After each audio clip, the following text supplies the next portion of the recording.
ماما أنا مش هروح المدرسة تاني. معقول؟ إيه السبب يا ريديكيد؟ حصل حاجة؟ أيوة يا ماما، الميس امبارح زعقت لي جامد قوي في الفصل وأنا ما عملتش حاجة. يعني هو ده المشكلة؟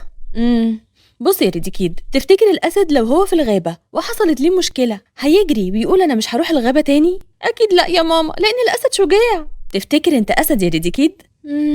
لا يا ريديكيد، للأسف أنت دلوقتي مش أسد، لكن أنت فار. فار؟ لا أنا أسد يا ماما. الفار لما بتحصل له مشكلة بيجري ويهرب ويستخبى، لكن الأسد مش بيهرب لكن بيواجه المشكلة. بس هي زعقت لي جامد. شفت؟ كده أنت فار. لا أنا أسد وهروح المدرسة وأواجه المشكلة. بس أواجه المشكلة دي إزاي يا ماما؟ هتروح للميس وتكلمها وتفهم منها وشوف هتقولك إيه. ولبس ريديكيد هدومه وشجع نفسه وراح المدرسة، وأول حاجة راح الأوضة بتاعة المدرسين. أنا هدخل وأكلم الميس. لا الميس هتزعق لي، أنا همشي. لا أنا أسد وهواجه المشكلة. اتفضل ادخل. صباح الخير يا ميس. صباح الخير يا ريديكيد يا حبيبي، عايز حاجة؟ حضرتك امبارح في الفصل زعقتيلي جامد قوي وانا ما عملتش حاجة، ممكن افهم ليه؟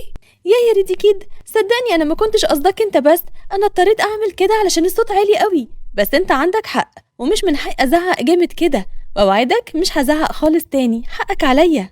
اوكي يا ميس، انا مسامحك وبحبك قوي. وريديكيد حس بقوة كبيرة جواه وثقة لأنه واجه المشكلة وواجه الميس. وأول ما روح البيت، يا ماما انا اسد يا ماما، ورحت واجهت الميس وهي اعتذرت ليا وقالت لي ما كانش قصدها انا بس، ووعدتني مش هتزعق في الفصل تاني. شفت بقى يا ريديكيد، انا مبسوطه قوي، انت فعلا اسد. وانا كمان عمري ما هقول انا مش هروح المدرسه تاني مهما حصل اي مشكله. اهلا بيكم يا احلى ريدي كيدز. انا مبسوط قوي ان انا معاكم النهارده بقى اتعلمنا حاجه مهمه قوي في المدرسه.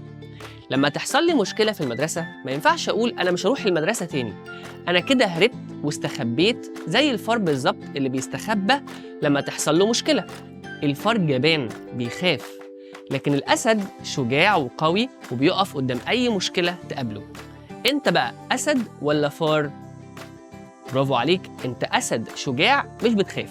وعلى فكره لو انت واجهت المشكله وقفت قدامها هتبقى اقوى وهتبقى اشجع. سهله ولا صعبه؟ برافو. طب يلا بينا علشان نراجع.